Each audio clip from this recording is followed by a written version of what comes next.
Ted Bruschi played with Randy Moss for 2 years. Why did this happen in your mind?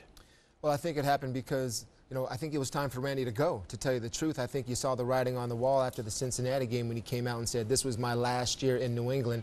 And, personally, I was Randy Moss's teammate for 2 years, and he was nothing but the best teammate inside the locker room. He worked hard. He said all the right things. But that's when a lot of veteran players were there, a lot of guys that were there to sort of mold him and tell him what the right things to do were. But what I'm hearing now is that in that locker room, there are some players frustrated with Randy.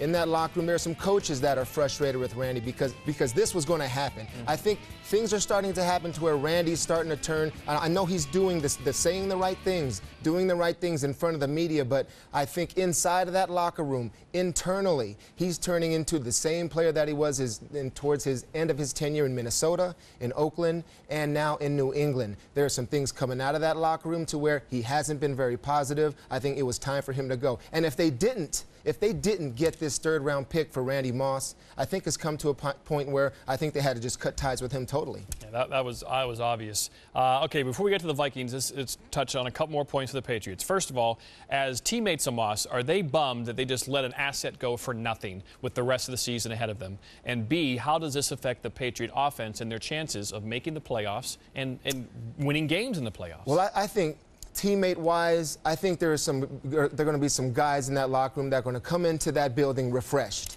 now that they don't have to deal with some of the issues that Randy has brought them in the previous weeks, in the previous months. But conceptually, I think they're going to get back to the way they were playing football in their championship years. Okay. And that's when there wasn't just one threat, one deep threat.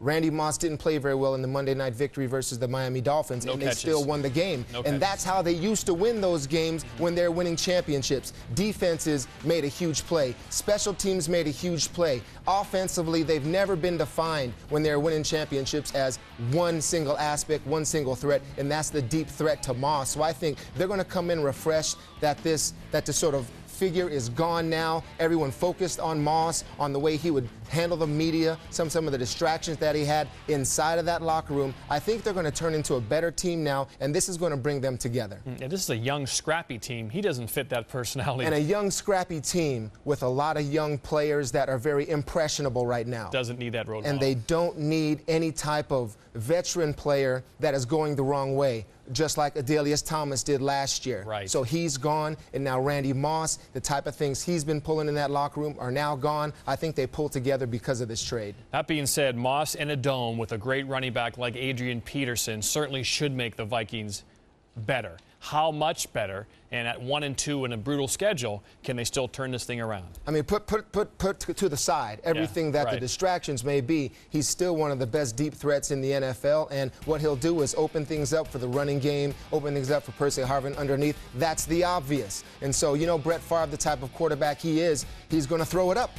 He's going to throw it up whether there's one guy, two guy, or three guys there, and see what they got in this new kid in Moss, because Favre wanted him before. Now you got him, so he's going to throw it up and test that defense deep. In that huddle, he's going to say, Moss, go deep. But division-wise, Packers, Bears, I know you like the Bears. Packers are strong.